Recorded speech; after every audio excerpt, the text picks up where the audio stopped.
This week on Across the Arrowverse, we come to the final finale.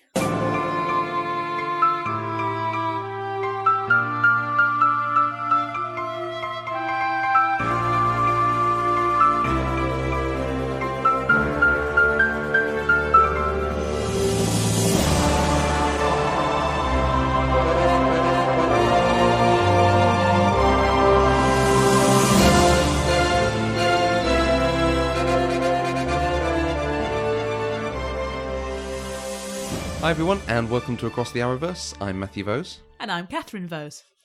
We have just watched the Supergirl Season 3 finale, Battles Lost and Won. So this is the last of the 4 shows to finish off this season. Catherine, do you want to give us your overall thoughts of Supergirl's finale? Full on. There was a lot going on in that episode, wasn't there? But also, I think it was really only about 50% finishing off the story and the other 50% setting up for next season. Yeah. I think there's a couple of conversations to have around this. One of how did the episode and the season as a whole work? One of what is it setting up and all the stuff for the future. And I think there's also a conversation about how this compares to Legends, Arrow and Flash's finales. Yep, Yeah? definitely. I'm just trying to rack back Well, exactly. in my memory to those. I would say, overall, I'm probably feeling very satisfied by this finale. Yeah. Whereas I don't think I necessarily felt as complete and satisfied by some of the other finales. Yeah, I felt Legends finale with Bebo fighting the giant demon was pretty daft and just a giant CG battle, so you care a lot less. And it didn't quite, like you say, it didn't satisfy, it didn't work. Arrow's finale was again a lot of setup for the future, particularly because they didn't actually stop the villain of the season. So yes, bit weird. And Flash's the penultimate episode of the season with DeVoe using all his powers to get the things and then having the whole Flash time sequence was significantly better than the finale where they just sort of ran around and took him down eventually with emotion. I don't disagree, but I think I liked Flash's finale more than you liked Flash's finale. I that is very much true. I think because that penultimate episode was so good. Yeah. So I feel like Supergirl really landed. It did so much build up. And I mean, you say this was packed. The season was packed. Yes. Any other season could have just had the Legion stuff and Pestilence. It could have had just Reign. It could have had just Argo and the stuff with her mother. There was a lot going on, but it all came together in one season and they had to wrap it all up. And I think they did. I think that there were some surprising movements in this as well. I agree, but I think what they've also very successfully done this season is widen the Supergirl world in which she can play and in which she can have stories to a much, much bigger stage. Yeah. Because up to now, it has been very much centred around National City. But now I'm pretty sure next season there's going to be something going on in Argo that she'll get involved with. And I'm pretty sure that there will be something that involves the Legion, whether she goes into the future to help with their problems or whether it's still about them coming back. But I think they've also broadened their stage in terms of the social issues that they're looking at. Yes. And I think they've broadened their stage in terms of more normal plot. So I think we're going to have more about Alex and her family starting. And I think we're going to have a lot more exploration around, can a vigilante be a vigilante out in the open? Yeah. Or rather, can a superhero be a superhero out in the open without being viewed as a vigilante? And yes. I think we're going to come to the future stuff in a minute. Yes. So should we talk about the episode and season itself? Yeah. Very much was about Reign starting this terraforming process, stopping the terraforming process, then eventually tracking them down, fighting Reign, stopping Reign again, and then the conclusion. So within that, the big movements were the terraforming and John's dad, and then Coville leading them to the cauldron and that big fight and time travel sequence. Yeah, I actually feel these parts of the plot were a little bit done a disservice to by the amount of stuff they needed to put into that episode. Okay. Because things seemed to be a little bit easy. Yeah. I mean, it was good. Yeah. I liked that John's dad essentially ended his life by sacrificing himself to save his son's world. We had the final memory transfer.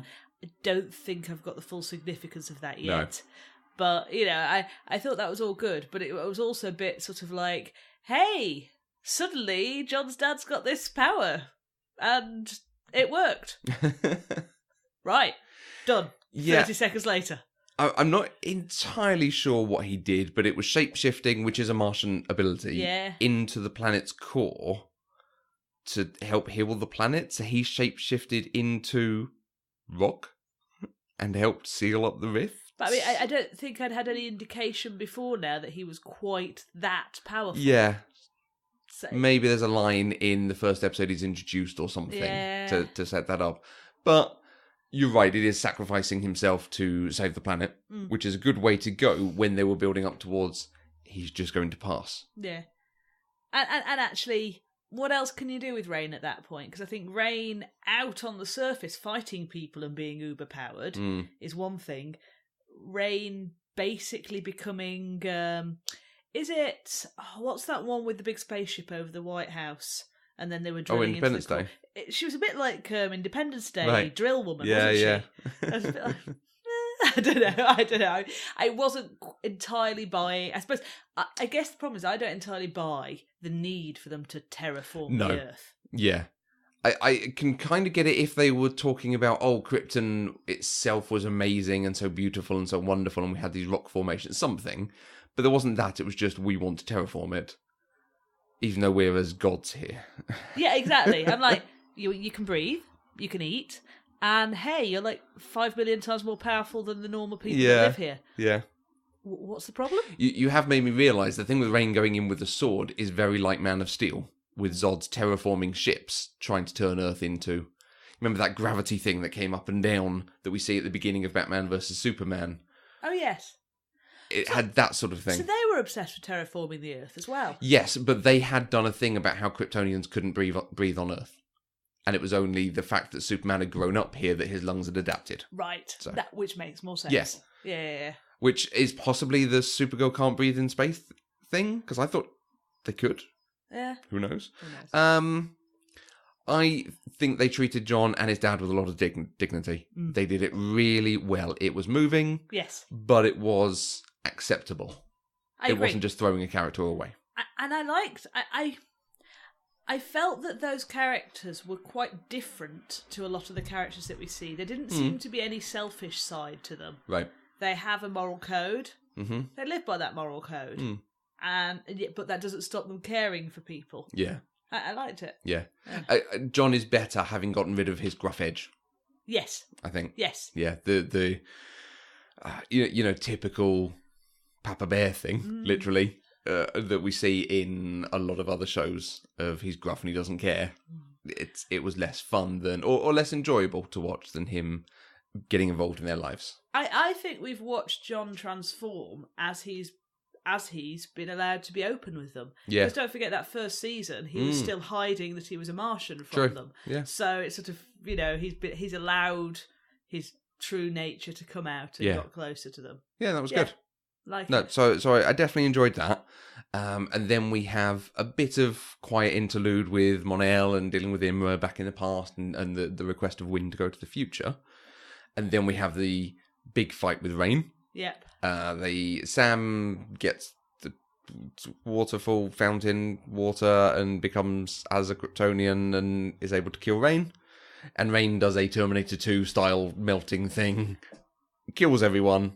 Supergirl goes back in the past and resets everything and then gives her waterfall fountain water and it kills her. Obviously. I do admit to not entirely following 100% the logic of the plot here. I don't think we've ever seen an Arrowverse show be as comic booky as this.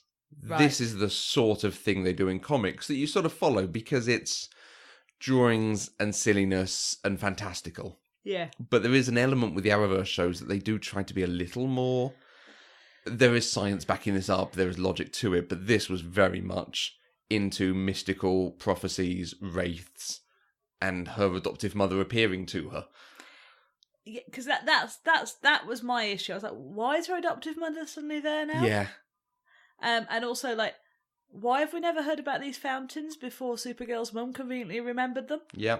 And I kind of get it, but it does seem to be incredibly convenient. Yes. It's like, it felt to me like in the writer's room, they were going, how can we bring this together? Oh, why don't we have some magic water? I don't know. I suspect they are a thing. I suspect they're drawing from something in DC's history. Yeah. But it only works if you are properly into it. And I've not heard of them. So I've not read a lot of Supergirl, I will be honest. But yeah. And I think you and I, in this multiverse, the things that we have the most issue with are the mystically things. Yeah. And yeah, at least when it's Constantine, it is just, okay, it's magic. And magic has no logic, which is, I mean, when we get to the Shazam movies and Black Adam movies, will be interesting how they deal with it on the big screen. Because that is the point of it. Magic in this world has no sense. But in the context of the episode as a whole, Go on. I am more willing than I might be otherwise in other episodes or other shows. I'm more willing to just go, do you know what? I'm just going to suck it up because I'm enjoying the overall experience. Yeah. So. Yeah, the big fight in the cauldron was very dark and was a big CG fight. Yes. I feel like they think they need to have it in the same way Arrow needs to have him fighting someone on a rooftop. Yeah. And eventually some Arrow work. Maybe they do, maybe they don't, but fine, they always put it in there. But the finale of the piece, her Rain killing lots of people, I kind of agree with them doing all the death because that's what causes her to go back. But at the point at which they kill Mon-El, I just feel like they've done too much damage. At that point, something has to reset. I do not believe they will kill Sam and Allura and Mon-El. 2 of those 3 I would have bought. And that's what we see this again and again in superhero films. We'll be at the cinema and it'll get to a certain point and you go, they're going to reset. Yeah. And invariably they do. Yeah. It just seems to be a standard trope in this sort of TV show or movie. And my logic for doing that comes from the original Superman movie, the original Christopher Reeve movie, because they kill Lois Lane. Yeah. And he then resets the thing. So that is kind of training you to, okay, if they do this much, they have to reset it somehow. Which is why we're not believing that everyone in the world is dead at the end of the first Infinity Wars film. Yeah, right. Spoiler for Infinity Wars. Oh, sorry. Oh, come on. It's not everyone. I liked the time travel. I think it was played very well because it's a hard thing to do. You have to come up with a mechanic for it, but we have a time-traveling group, so we can steal that mechanic very, very briefly. I don't think they needed to throw up, but you can't breathe, but you're going to be crushed, but it's going to be, oh, you've done it. Yeah, exactly. Like, all their fears, there didn't actually seem to be any hint of them coming to fruition. No, they didn't even play into them, I wonder if that was to try and drill home that this wasn't something that she'd just do on a regular basis. Yes. Yeah, true. Don't know. Yeah. Because we have a reason for the Flash not to do it, because we've seen that it changes things, but we do need to find reasons not to do it. I quite like the echo of that in that they stop Pestilence, and whilst that's great, this other evil's come Evil forth. Brainiac has arisen, yeah. Yeah, because of course they've changed a very significant thing in their timeline. Yep. All bets are off as to what implications that's going to have left, right and centre. Yeah. So. And just to finish up, they get rid of Rain, they kill Rain. And there was an interesting discussion about should we kill Rain or not. You raised the point about they were always going to kill Rain.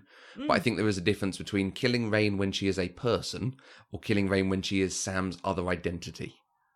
Because that is healing Sam as part of the effect of it. Yeah. Whereas destroying a person is something very different. Right, I think it's an interesting ethical discussion because, your starting point and your end point are the same. It's just that the sort of the steps which it goes through throughout are different. Yeah. But also it's like killing, they did the same thing again. Killing Rain in the cauldron obviously had the effects that her laser vision as she melted killed too many people. But Supergirl was like, this is not what I'm about. I must do something different. So the different thing she did was to kill her in a mystical way instead. Yeah. I can't, I get it, and I get that the end result was a better end result. I don't necessarily think that the end result was a different moral result for Supergirl, because both of them agree. were Supergirl killing Rain. Yeah. But I don't think they wrote it well enough, but the point there is that she has realised, yes, killing her is the only thing to do, but she needs to kill her in a way that doesn't lead to that much chaos and that much damage. Yeah. I don't think they landed that point, because she has a line of, I came here ready to kill her, but this wasn't the way, or something. I think that's what they're going for. Right. It didn't quite get there, did it? Yeah, I was kind of expecting the end result in that spirit realm either to be that somehow Rain was pacified, or somehow Rain was absorbed into Sam, but the personality traits of Rain, the evil personality traits of Rain were confined and dismissed, but Sam was left with the powers. Or I was expecting, I don't know, not necessarily the wraiths, but some kind of beings to come and take Rain away to atone for her sins. Yeah. It just... I was expecting a Killer Frost situation. Right. I thought she would be absorbed back into Sam, and it would be something in the next season about Sam dealing with having powers, but also having this malevolent spirit inside her. Something along those lines. And it's interesting because Rain, to me, felt more like a weapon than a person with a separate sense of agency and volition. I definitely agree with that, She wasn't doing things because she wanted to do them. Yep. She was doing things because that's what she'd been created to do. Yes. So that's a very good point. I'd have been quite interested to almost see I'd have been interested to see a plot line where Rain was absorbed back into Sam, but no longer was being controlled by Selena and the witches. Yeah. And I don't know. Maybe it would have made it too much about her and not enough about Supergirl anymore. Yeah, I don't think they could have done it in the finale. There would have had to have been more build-up to it, but that Rain isn't necessarily evil. She's just following orders and could be persuaded the other way. Just a hint that actually there's some good in her, and you could change it so next season she becomes the Rain element of Sam. But I would admit, the reason that I expected Sam to end up with her own storyline next season to do with this is because I was expecting Ruby to go to Alex. Yes. And that would have solved that thing. So they're not doing that story, clearly. And I'm not sure Sam and Ruby are going to be in the next season. I don't see what point we'd have. It will be interesting. As part of that, you were talking about the sort of the mundane stories of family and adoption. I can see them coming in there and adding that human element, when, especially from the looks of it, we're going to be doing some very sci-fi fantastical stuff. So I wonder if her role in it next season is to play some part in what on earth is whatever's going on with Lena. True. Yeah. So before we move into all the stuff they set up for next season, do you have any other notes you wanted to cover? Only an aside, but I quite enjoyed the ignorant sidekick witches who just didn't seem to have a clue what on earth was going on Earth. Like, Selena seemed to be a little bit more clued in. Yeah. But like the old one who went, "What is this devilry?" I just loved it. I wonder if that's a line from the Supergirl movie. It's such a weird line. Is it they're actually paying homage to it? No idea. No idea. I quite liked the line about Superman has saved Madagascar. Yes. Because we always go, hey, why are they not calling Superman in? It would be quite useful to have two of them. Yeah. Fine, let's just acknowledge that's what's going on. I think the other thing, well, two other points. One, that lullaby that Sam's mum sang was full-on creepy. Weird. Did not like that. Like, let us know if you know that lullaby, because I think they made that up. Because could they not get rights to a proper lullaby? Definitely not something from my childhood. And the other is, I feel slightly dissatisfied by what's going on with Covell. Or Covell, whatever he was called. Yeah, I'm not sure if he's still alive or not. There was that final shot of him having activated the beacon. And it could be read that he's dead at that point. His last action was to do that thing. But they never followed it up. So I think they're leaving it open to decide what they do. Yeah. Maybe. Because you thought he was going to turn into... I thought he might use the Haranel? Yeah, the mystical rock thing. The evil purple to glowy become stone. Kind of an evil world killer, or a good world killer or something. But I expected more from that character. Yeah. So yeah, those were my points more about the non-setup elements. Okay, so there was a lot of setup. So next season, we potentially have John in the world. With a cool hat. Potentially something to do with the Martian Scrolls. Now, I've been racking my brain. I cannot remember if the Martian Scrolls were a thing. But there is certainly a hint in that graphic that they're important. So... as I said slightly earlier, I don't think I've grasped the full resonance of this final memory that John's dad transferred. Yeah. I'm like...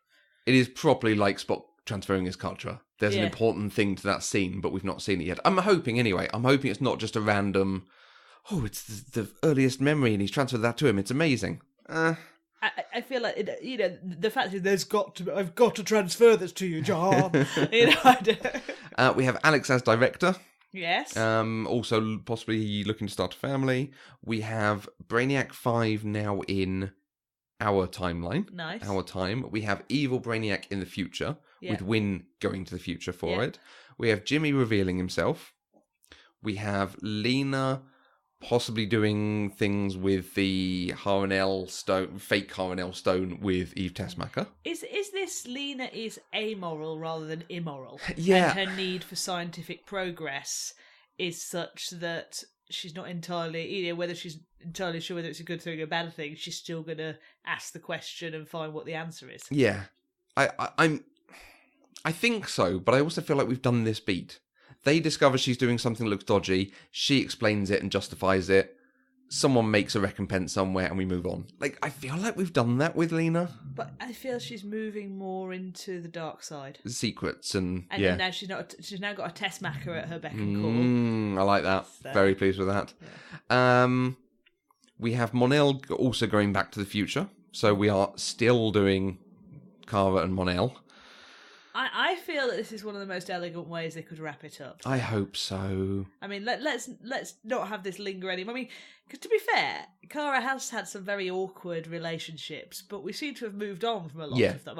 I found the whole Jimmy thing difficult, but they've moved on from that. I'm not interested in Supergirl having relationships, romantic relationships. I'm interested in her leading the story and the plots. But I'm not here for that. And certainly we have such a large cast now, other people can carry that stuff. Yeah. But that's not what I go to TV for. So, have I mentioned Jimmy unmasking himself? So Jimmy becoming a known vigilante. And it was funny, when I was making this list, as we were wrapping up the episode, I was just making a list of like, okay, what's coming up? It's really strange because there's nothing about Kara. Kara does not have anything for next season yet. Which is really strange for our lead character not to have it. And then it ends in Siberia with a duplicate Kara turning up to a Russian base. Yeah, so are we saying that... Because the Harrenel split Sam, didn't she? The Sam and Rain. Yes. Are we saying that it was the touching of the Harrenel when they used it to take them back into the Valley of the Mystical Fountains? Are we saying that actually split Kara, and as a result... this other Kara suddenly appeared in Siberia? I don't think so. Okay. I'm going to tell you what I think. I don't think that because it wasn't just the Harrenel itself that split Rain and Sam. It was Lena doing a thing with it and then injecting Sam with it. Oh, yes. Injecting Rain. Yes, yeah? True. What they're doing, I think, is Superman Red Sun. Okay. Which is a what-if comic book. Yeah. And it is effectively, what if he was blasted out of Krypton, I think it's like 12 hours later or 12 hours earlier. Instead of landing in Kansas, he lands in the Ukraine and becomes communist Superman. Right. And ends up living forever but creating a communist society on Earth. And you still have a Batman fighting against him. You still have Lois Lane investigating him. You still have Lex Luthor working against him. And trying to bring him down. And him as a communist dictator is what the end point of that is. I think that's the story they're setting up. But with Supergirl, having gone back in time, having changed the timeline or something having happened. Yeah, because I suppose, I guess the inference I got by the order in which they were showing those scenes was that it was something to do with Lena and the Harrenel. Maybe. But I think, don't know. Yeah, I think we're just seeing the two outcomes of that moment in it. Right. So for whatever reason, Supergirl only landed at that point. Or, see, it almost would have been better had we seen it, Supergirl as a girl landing in Russia. Yeah. So we could see her growing up in Russia, but fine, we'll see what comes of it. I'm quite interested because Red Sun is a wonderful story. Right. It's very cleverly done. And the other reason it stands so strongly is I think Brainiac is one of the big elements of the Red Sun story. Okay. I think it's even something like Lex works with Brainiac to try to stop Superman, and in turn, although Brainiac thinks Lex is working for him, I think it's basically the other way around because Lex is that smart. Right. So they've got all those pieces kind of set up now, and if we introduce Brainiac through that story, it allows us to introduce something about Brainiac in the future and recurring elements from Wynn. Yes. So that story just feels like it's underpinning stuff. Yeah, and you did say that next season, it's not that Wynn's not in it, it's just that he's recurring rather than regular. Yeah, I'm sure there was a point that he's been downgraded to recurring guest star, something like that. Which makes sense if Brainiac is now the actual, Because you don't need both of them. No, and I like Brainiac. I thought he was bringing something different, and we have kind of done all of Wynn's stories. Now we've had his mother, we've done his father. I think, we can move on from Wynn. I agree.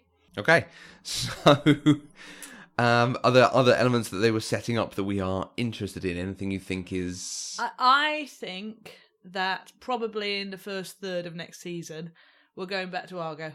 I think. Oh yes, of course. In their absence, I feel my spider senses are that when Kara's mum gets back to Argo, shit will have gone down. Okay. And there will be something that they need to go back to Argo and fix. Although I expect that will be a discrete storyline, possibly. Okay. Filler. Okay. But that'd be interesting. Yeah. I'm pleased they had a line about "I'm taking the witches back with me." Yes. Because we were like, can we wrap up the story properly, please? What happened to these 3 antagonists you introduced very late on? Exactly, because I mean, I guess they could have gone and put them in the Flash's tunnel of barbaric prison. The Jimmy Unmasked thing, I'm a little worried about that it's going to be mundane stories like almost the Incredibles thing. He saves someone, but someone gets injured, so they sue him for not saving them correctly or doing it without asking or something. And just... And I mean, also, we're in the same world. Are we in the same world as the Arrow? Are we in a different world? No, different Earth. Okay. So maybe they'll have a different attitude towards it. But like, if they had the same attitude towards it as they had in the Arrow, it's like, oh, well, you're actually an illegal vigilante. Let's put you in prison. Let's arrest you. Yeah, absolutely. Do you know what I noticed? We haven't had anything from Kat this season. No. She's like, Calista just not Flockhart anyway. is gone. She's gone. Isn't she working for the president or something? Something like that, yeah. But I thought that was interesting. Yeah. We've obviously moved away from needing to give her a cameo, which is, in a way, it's a shame. I like her. Yeah. But if she's not, if the actress herself just doesn't want to be in it, then I would appreciate her back, but only if it's going to be worthwhile doing. Yeah. I think the only other thing I'd say, and this is harking back to the Alex storyline, the Alex family, I liked that they are still saying, no, you can have a family and you can be you. Yes. Yeah, all the way through him rejecting her resignation, I was a bit like, no, you can't do that. No, you can't do that. No, you can't do that. Oh, okay, so she's going to be in the field less, so she can do that. Okay, that's the line that makes this acceptable. Yes. But up to that point, I was like, no, she doesn't want to be there. You can't make her be there. But I do like that we're not trying. I just didn't want Alex to basically be the Arrow and be like, oh no, I want to be a parent, therefore I can't be something which has up till now been such a big part of my character. Yeah. Yeah, it will be interesting to see where that goes, particularly the whole thing about her being so natural with Ruby and a natural mother and so on. Yeah. What do you think next season's crossover might be? Do you think anything that we've seen is any sort of setup for that, or do you think the crossover is always going to be an utterly different story? Part of me wonders if going into the future and dealing with Brainiac might be the crossover. Okay. Just because it's at a separate place. Well, the future, if you consider it. But but it's out of Supergirl's normal world. Yeah, bringing people from the other worlds into Supergirl rather than what we always do, which is take Supergirl to their world. Exactly, because I mean, we've got the Legions of Tomorrow with their fancy schmancy time ship. Fancy schmancy. So they can get into the future.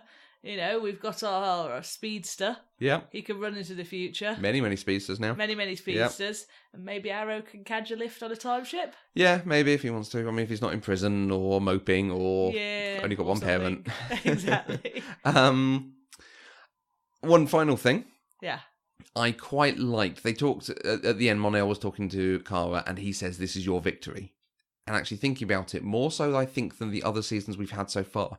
Yes, she came up with a way to solve it, and she solved it and did the thing. Last season was very much solved by flooding lead into the atmosphere. And the first season was a lot of Superman helping out. Yeah. This season, it really was actually Supergirl saved the day. Yes. And I appreciated that, and I feel like we almost didn't make enough of it, but it really did feel like almost more than all the other shows were this season. Yeah. She did the right thing. It was her show and she got it done. And I quite liked that scene at the end with her and Alex. Because it's her and Alex on their own, as we were right at the start of the first season. Yep. But the amount of self-confidence in both of them it's significantly different. So I quite liked that. I could have lived without the summary of the episode we've just watched. Okay. So that's our main shows done for another year. When did they start again, though? It's like October. September? Yeah. So a couple of months off yet. We're starting to hear things about who's cast and who's rumoured and who's changing role and so on. I think we'll continue with a few episodes during the hiatus. Probably not quite as regularly, maybe go down to fortnightly. We've got to wrap up Constantine. We do. And we've got some fun old DC series that we might work our way through. Yeah. So we'll still put some episodes out. We'll do some other content to keep things going. And we will be back with Across the Arrowverse when the new season starts. Indeedy. Cool. So that wraps us up for another week. If you have thoughts, questions, or comments, you can use the hashtag ATAV on Twitter. Or you can find us on Twitter, Facebook, and Instagram as Eloquent Gushing. If you want to help support us, please check out our Patreon page where you can get access to exclusive content across all our shows. Go to patreon.com/eloquentgushing. And don't forget to visit the homepage, eloquentgushing.com, where you can find the other shows across the network and subscribe to our weekly newsletter with all the goings on. Thanks for listening, and we'll see you across the Arrowverse.